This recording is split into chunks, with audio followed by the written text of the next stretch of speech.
C'est dans sa chambre que Chloé, étudiante de 22 ans, passe l'essentiel de son temps, une dizaine d'heures à tenter de digérer des cours en ligne. Supposons que vous avez deux solutions, X1 et X2.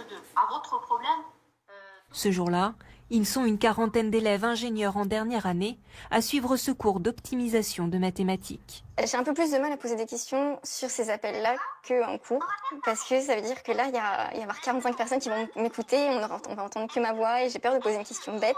Moi, j'ai beaucoup de mal. C'est pas du tout aussi motivant que d'être en classe avec tout le monde. Là, en fait, on est juste tout seul devant notre écran toute la journée, tous les jours. Un confinement, synonyme pour Chloé de renoncement à sa vie étudiante. La jeune femme a beaucoup de mal à accepter la solitude. Comme on est seul, on a beaucoup plus de temps pour penser. Et là, en fait, il y a trop de temps. J'ai plus de distraction. C'est un tourbillon de stress. Et encore, moi, j'ai beaucoup de chance parce que je vis encore avec mes parents. Donc, je sors de ma chambre et il y a ma famille. Un sentiment d'isolement partagé par de nombreux étudiants. Depuis fin novembre, les amphis sont fermés, les études se font en distanciel, loin des camarades de promo. Heidi Soupeau est étudiante à Sciences Po Strasbourg. Cette semaine, elle a adressé une lettre ouverte au président de la République. Un cri du cœur. À 19 ans, dit-elle, elle a l'impression d'être morte. J'ai l'impression de ne pas avoir de vie et je pense que et de pas avoir même de vie, même ma vie intérieure n'est plus si nourrie qu'avant parce qu'en fait on manque d'interaction sociale. Vraiment, j'ai un peu la prétention à dire que c'est un peu plus important entre guillemets parce qu'on est en pleine construction encore. Dans cette lettre, Chloé décrit le mal-être des jeunes et s'interroge. Si on n'a ni espoir ni perspective d'avenir à 19 ans, il nous reste quoi ? L'air de rien, on a vraiment pris sur nous, on a vraiment mis de côté nos projets parce que à notre âge, on a quand même beaucoup de projets.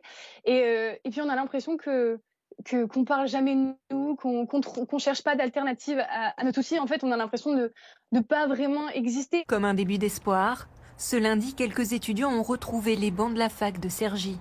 Profitez tant qu'il y a la possibilité, il ne faut pas s'isoler.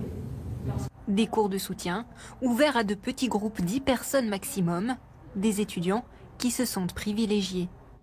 J'habite seul dans un studio ici à Cergy et le fait de venir, de voir des camarades, de travailler tous ensemble, de pouvoir parler avec les profs, ça fait du bien moralement. Même le fait de se lever, de vraiment se lever, parce que quand on est chez nous, on n'a pas forcément la motivation. Au bout d'un moment, ça pèse. On reste concentré au moins 1h30. Alors qu'un cours de 2 heures à la maison, au final, au bout de 30 minutes, on est déjà... on n'en peut plus, on a déjà envie d'arrêter. Dans cette université, les notes du premier trimestre montrent clairement un décrochage, ce qui rend pour le corps enseignant la reprise des cours en présentiel indispensable sur le plan scolaire, mais aussi sur le plan psychologique. J'ai fait passer des oraux, c'est la première fois que j'ai vu des étudiants pleurer. Et puis des messages bien plus graves qui parlent de suicide. Il y en a qui me disent voilà, ce matin j'attendais le RER et je me suis dit que finalement me jeter sur la rame, pourquoi pas quoi.